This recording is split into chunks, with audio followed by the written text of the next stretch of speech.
Hi, my name's Andrew. In this video, I just wanted to share with you about how you not just start your day, but how you think about throughout your day. A lot of time people aren't really aware of what they're thinking about, their conscious thoughts that go on almost like a tape player. They're going around and around. It's like what the mind is a bit like. It just goes around and around and around, and that's why similar things keep coming up, similar ideas, and whether they be good or not so good. So I'm going to ask you to think about, what is you thinking about? What are the negative thoughts that go through your mind? Because a lot of people have a lot of negative thoughts. They're not even aware that that's what they're doing. They're so accustomed to it, so used to thinking in a negative way. But becoming really aware of these things, we'll notice there's a lot of negativity in our days, what we think about ourselves, about our lives, about other people. And they're not that helpful a lot of the time. And a lot of the time, when we really look at things, we'll notice that a lot of the times what happens in life is just an event, just an experience, something has happened, and it's only our own thoughts then that make us feel a certain way about it.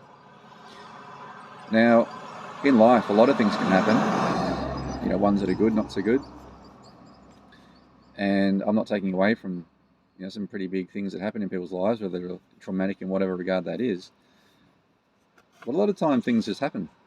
And a simple one is that, people might get a flat tire on the road or something, and then, some people just accept it as it is and just go about just repairing it. And other people, have this sort of, oh, why does this always happen to me sort of attitude, or this is going to ruin my day, or already has, or whatever it is. But you're telling yourself that either way, whether it's just accepting it as it is.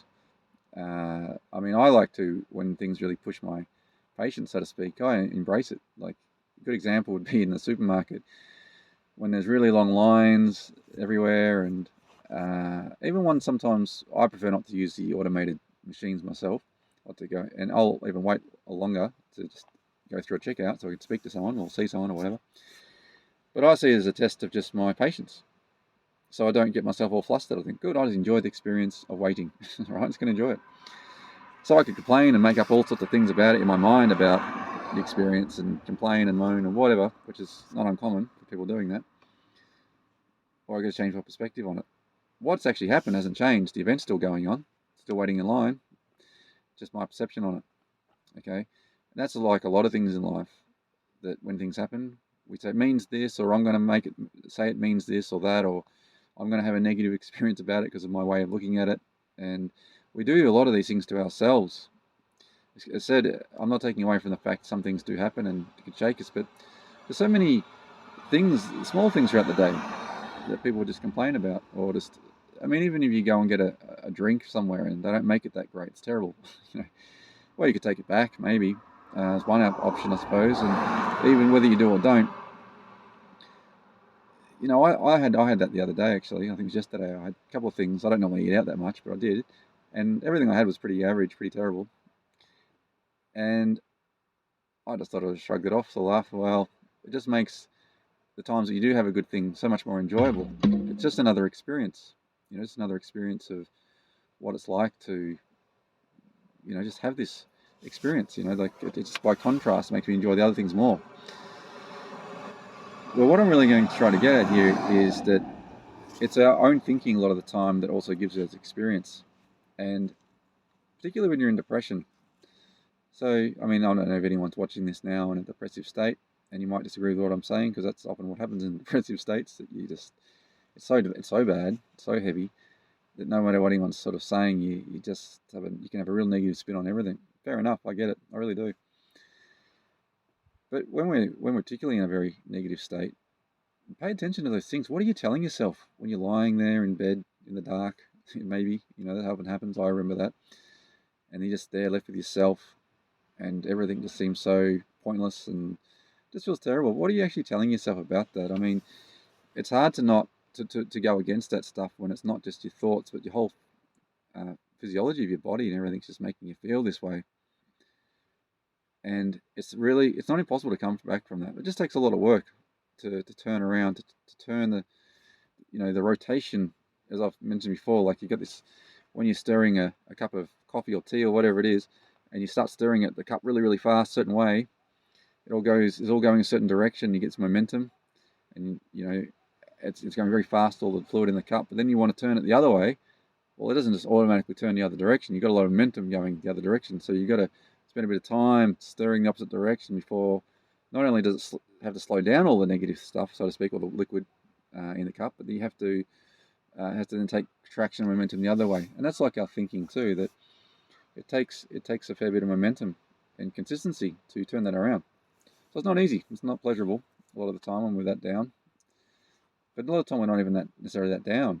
We can feel very frantic about life, a lot of anxiety about life, a lot of things that you can feel about life, and it's our own thinking that's doing it. So something to ask yourself is what I'm thinking true, or only what I'm telling myself to be true?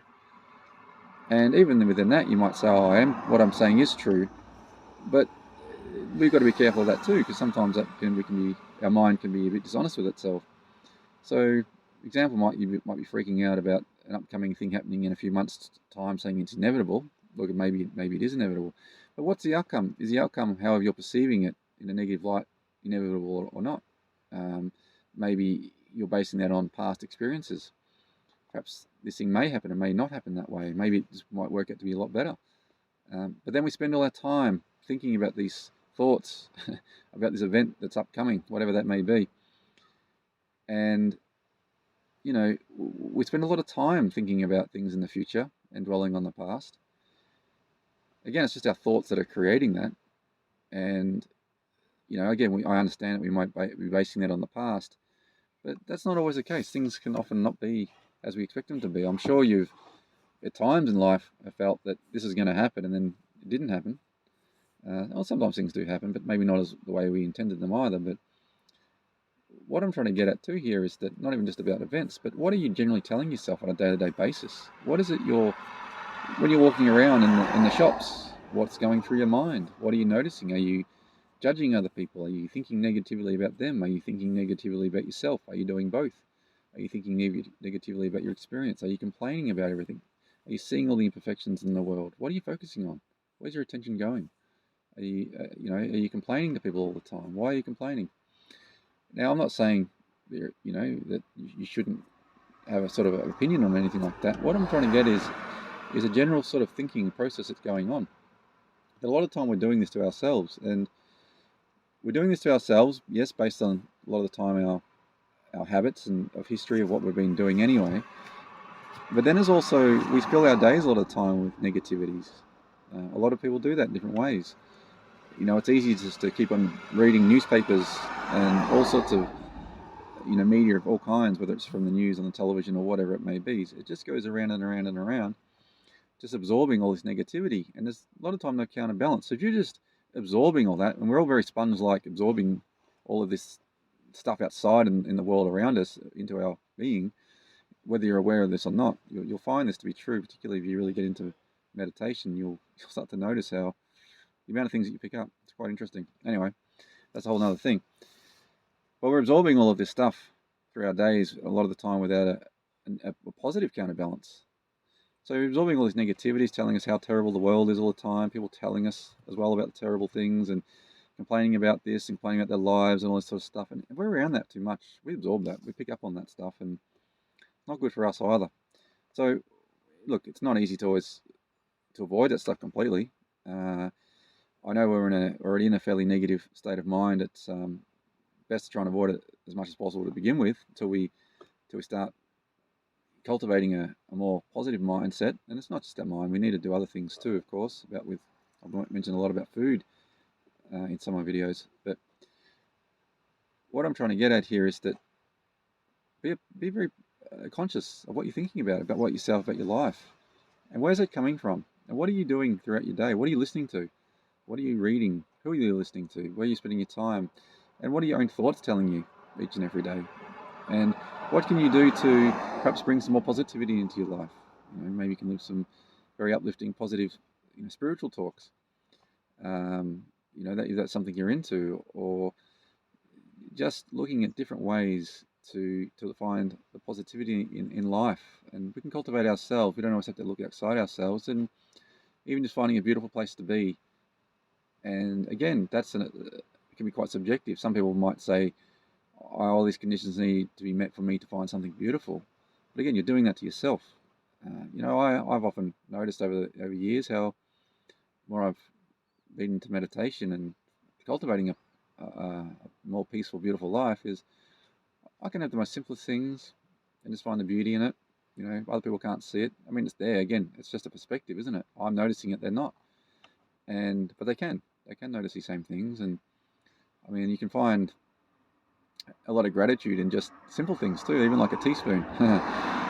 May seem very insignificant, but to think about, I have this simple thing. We're just, holding in my hand, for instance, I'm going to use to stir something, and think about all the people that have been involved in making that thing come together. Whether it's finding the place to get the metal for it, and all the different trucks that had to be invented to drive the raw material around and to extract the material, the people involved in actually physically being there to do it, and the whole discovery of it in itself, and all the engineering that went into being able to mass produce this spoon, and all the different machines and engineers and people who got the petrol so the machines could work, electricity, the whole thing. It just goes on and on. It's actually, when you actually think about the history of anything, and you think there's quite a lot of engineering and science and design and people's thought processes and work and efforts have gone into making something so simple.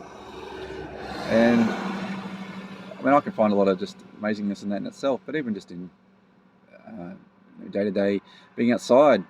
I live in a very beautiful place, lots of palm trees and sands and all that sort of stuff, and I think it'd be very few people would find this quite a beautiful place to be, but even just sitting in a park, a very basic one, just feeling the air, the wind on your skin, and how wonderful that is. I mean, what makes our lives so wonderful is the experiences that we have through our senses. So we have 5 main senses, and through those is how we experience life. So be attentive to those.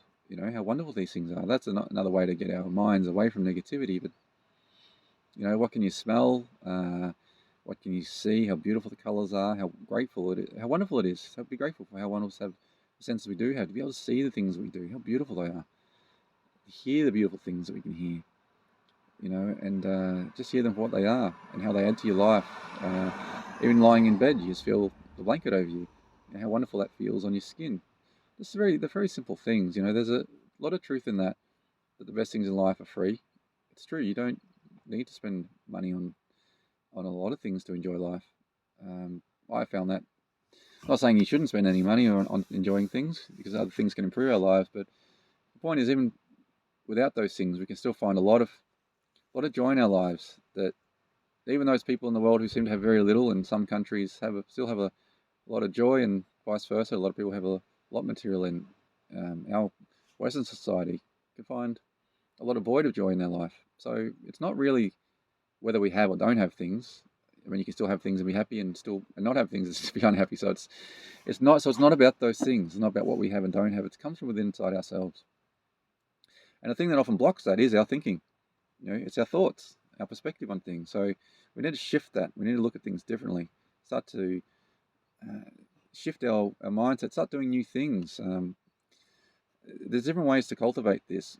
First step is to be aware of it, though. Aware about what you're thinking and why you're telling yourself that to begin with. And if you're telling yourself a lot of unloving thoughts about yourself, and then I say to you, say I really love myself. I have so much love for myself. I love me.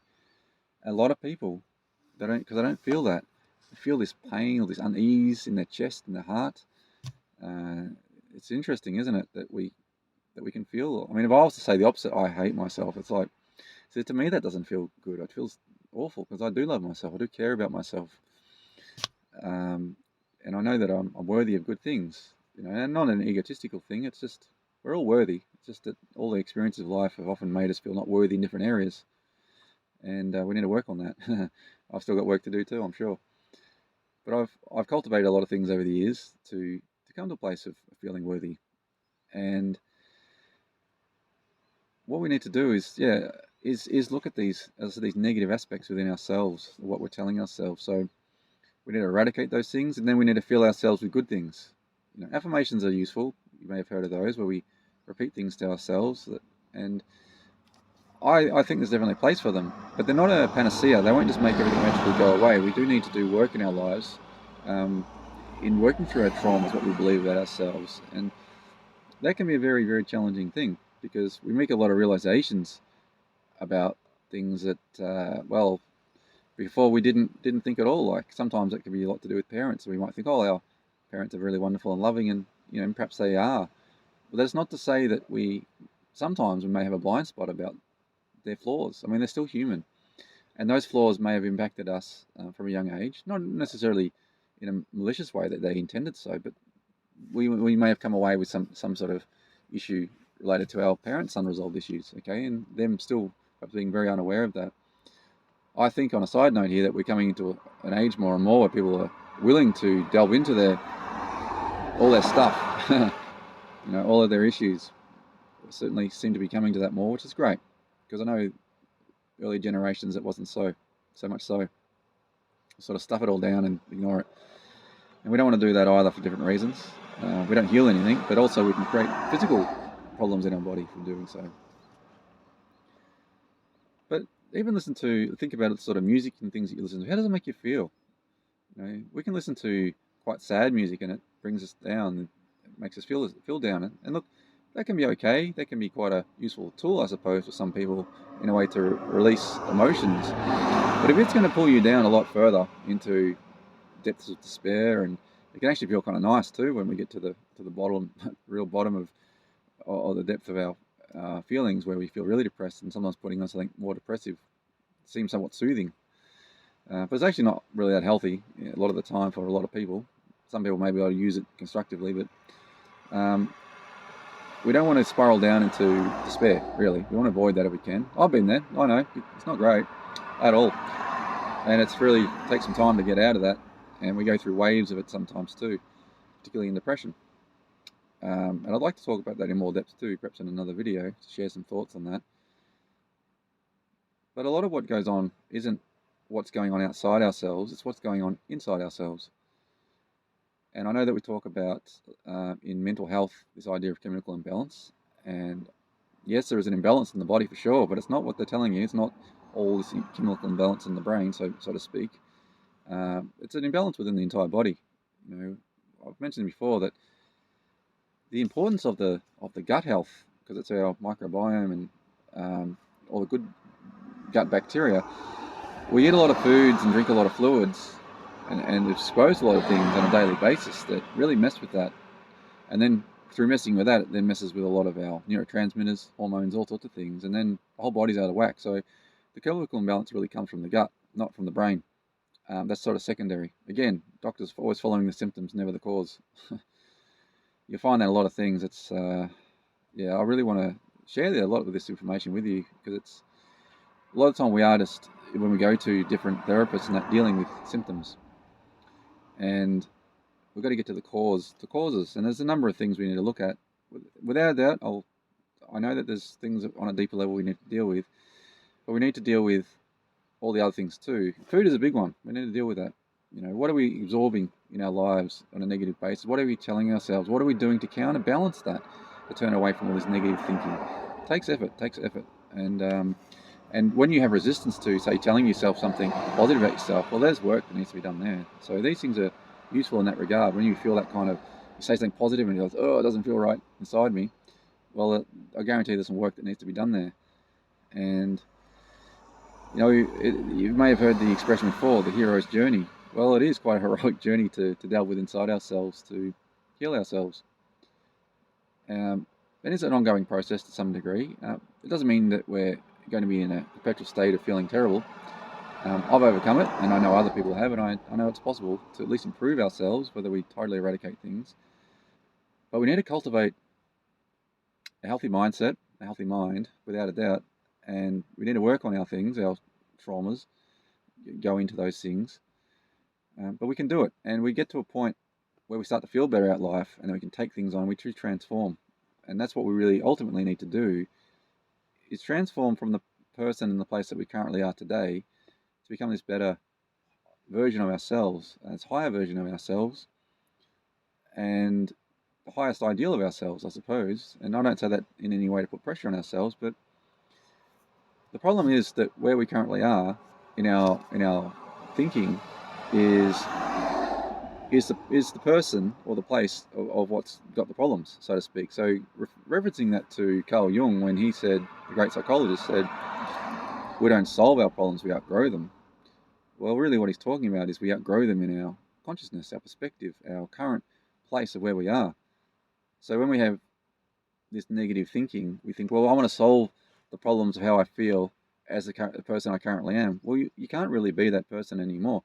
You've got to move away from the person with the negative thinking and the thoughts and the traumas, and you work towards this healing, well, this healed version of yourself by taking the actions to heal, to face the things that you need to face, and make new choices that's different than the person you currently are. So you're making better choices, and you might not know what all of those things are right now. You can play some tricks on yourself too. That may seem very minor, but they can actually have a very positive effect.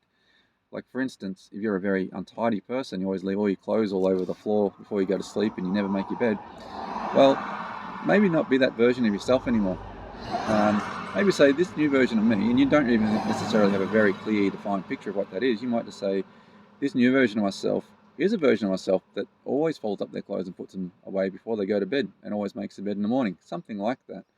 Or you always do the dishes after you've eaten a meal when you've never done that before. Whatever it may be. Just a slight improvement somewhere, and you stick to it. Pick something you can stick to. You must follow through with this in this regard, and you'll see in time how other things start to change in a very positive way in your life too. As small as it is, something new, something different. You always take your shoes off before you come into the house. You always put your towel back on the towel rack when you've always thrown it on the floor. Whatever it is, something simple. But you can add as many of these things to your life as you like. Also, just moving things around a bit. So brush your teeth with your left hand if you always use your right, and vice versa. And don't brush your teeth in the bathroom anymore. Go and brush them in the kitchen or outside or whatever. Just change it, because these things will actually have different effects on the brain anyway, and the neural pathways. But these are some very simple things that you can start to do as well to help you. But through doing this, we are going to move towards cultivating this different version of yourself, whatever that looks like to you. You don't have to have it all mapped out, as I said. Just make some slight improvements and then start changing the content. And even just notice what your actual habits are. What do you do when you first wake up in the morning? What is your first thing you're doing? Are you going straight to your phone? And if so, what are you looking at? And why are you doing that? A lot of it's quite addictive. It's habitual, and there is an addiction to it too, what they're aware of with social media, for instance. But even breaking that habit and thinking, well, instead of going straight to Instagram or Facebook or whatever else is out there, you can still go to those things, but maybe the night before you set up, all right, I'm going to listen to these positive words to start the day instead of, I don't know, watching something, that's not that great. Instead of watching the news, it could be anything, but even if it's something you feel relatively harmless, watching cat videos or something, just do something different. Something that's going to, even for 5 or 10 minutes, just going to improve in some way. Start you different, start your day different in a way. That's what I would be looking at doing. And just becoming aware of that, what you actually are doing and what you can do perhaps slightly each day to improve. So what makes sense to you? Listening to positive things, or even just listen to some uplifting music. Maybe you don't even really like the music. But it's just something different. It's very cheerful and upbeat, and maybe you're not feeling very cheerful and upbeat, but keep it on anyway. Listen to it 15 minutes. As I was saying before, music can have a certain feel about it, have an energy about it. So depressive music can bring you down. And if you listen to all day long, depressing music, doesn't matter how positive you are, it has an effect. It might take you down a few levels from where you're feeling. Vice versa, even if you're not feeling like listening to positive, uplifting music, and you just feels inside, I just don't feel like this, keep doing it anyway. And even simple things like, I don't want to pat too much now because I've got the microphone on, but you can start patting your body, all the way down your arms and things up, down, really pushing, not pushing, like touching and that, because it sort of gets an energy going. You do all the way down your legs. I should do a video on that too. Stimulate the body, even with breathing, learning some new breathing. Maybe you can look up some videos on that, new breathing thing you're going to do every day. Or you're just going to lie in bed for 5 minutes every day and just think, my life is beautiful, it's perfect, it's wonderful, it gets better and better each and every day. And just keep telling yourself that as an affirmation. Not that you're trying to magically make it happen, but you're getting yourself, it's about a mindset, okay? And even start the day trying to think of 3 wonderful things about yourself. Just tell yourself about yourself, I really love this about myself, or I have beautiful eyes, or I have beautiful lips, or whatever it is. Just find 3 things each day, new ones if you can, about yourself, and maybe tell yourself 5 great things about your life each morning. And it's about a mindset. It's not about, a lot of the time people talk about gratitude journals and that, about almost like magically making things happen. Look, things can come from that for sure, but really it's about cultivating a mindset too. Noticing. Instead of before you may be noticing all the negativities, now you're starting to look for the positives. And the more you train your mind to do that, you start to notice how beautiful your life actually is, wherever you are. And you're not focusing on the negativities. I know saying that people are like, but what about all of this stuff? I'm not taking away from the fact that there's some aspects of life in many regards that aren't particularly pleasant, but it's not about that. It's rather than focusing on those, you find the few things that are good. And I can tell you from personal experience that when you go through a lot of hardships, it's a lot easier then to find, in some ways, if you keep a positive mindset, the good in your life. You'll learn so much to focus on the good in your life, because it's just so, there are some challenging times in life at times, and you really probably notice it more than ever, what is so beautiful about life, the good things. And anyway, I just wish everybody great fulfillment and joy in their lives, and to find a sense of peace within their hearts and their minds, so they can go through life just feeling wonderful, as wonderful as possible. And that's what I hope to share with you in all of my videos, that we can do this, we can cultivate this. So I'll leave this here, and I hope you all have a wonderful day or night wherever you are.